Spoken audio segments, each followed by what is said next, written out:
খোয়াই নদী বিধৌত হবিগঞ্জ জেলা দেশের উত্তর পূর্বে সিলেট বিভাগে অবস্থিত।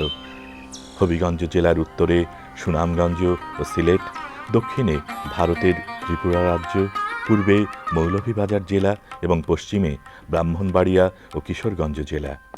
হবিগঞ্জ জেলায় 9টি উপজেলা: শায়েস্তাগঞ্জ, মাধবপুর, আজমিরীগঞ্জ, চুনারুঘাট, বানিয়াচং, নবীগঞ্জ, বাহুবল, লাখাই এবং হবিগঞ্জ সদর। মুক্তিযুদ্ধের সময় হবিগঞ্জ 3 নম্বর সেক্টরের আওতায় ছিল। পশ্চিম পাকিস্তানি হানাদার বাহিনীকে পরাজিত করে স্বাধীনতাকে ত্বরান্বিত করতে হবিগঞ্জের বিভিন্ন রণাঙ্গনে অকুতোভয় মুক্তিযোদ্ধাদের অবদান স্মরণীয় হয়ে আছে।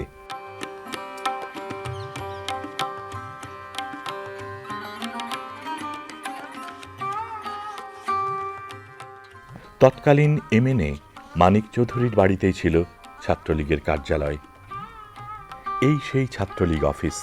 এখানেই হবিগঞ্জে প্রথম বাংলাদেশের পতাকা উত্তোলন করা হয়েছিল। প্রথম পতাকা উত্তোলনের পর সমবেত কণ্ঠে জাতীয় সঙ্গীত আমার সোনার বাংলা আমি তোমায় ভালোবাসি পরিবেশন করা হয়। ২৬ মার্চ ১৯৭১ তৎকালীন হবিগঞ্জ আওয়ামী লীগ সভাপতি অ্যাডভোকেট মোস্তফা আলী এমএনএ এবং সাধারণ সম্পাদক মানিক চৌধুরী এমএনএর নিকট বঙ্গবন্ধুর কাছ থেকে একটি টেলিগ্রাম আসে।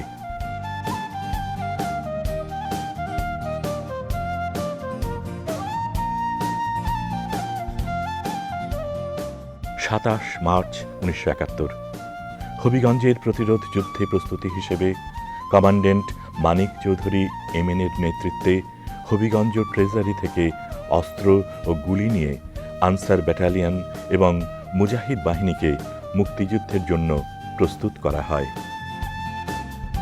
এই সেই তৎকালীন অস্ত্রাগার। এখানে এসডিও অফিসের সামনে সর্বস্তরের মুক্তিকামী মানুষ জড়ো হতে থাকে।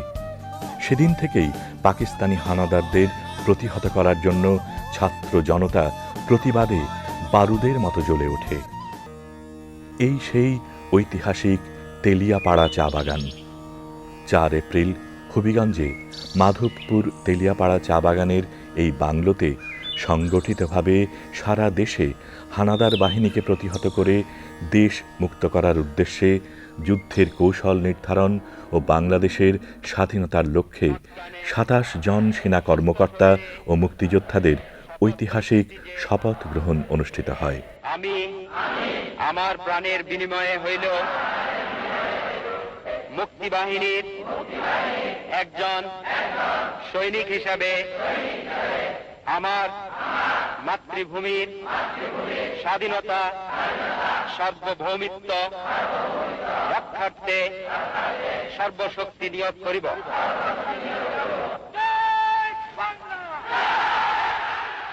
এই বাংলোতেই সর্বসম্মতক্রমে কর্নেল এম.এ.জি. ওসমানীকে সেনাপ্রধান, লেফটেন্যান্ট কর্নেল আব্দুর রব এমএনএকে সহ সেনাপ্রধান এবং সারা দেশকে 11টি সেক্টরে ভাগ করে সেক্টর কমান্ডারদের দায়িত্ব বণ্টন করা হয়।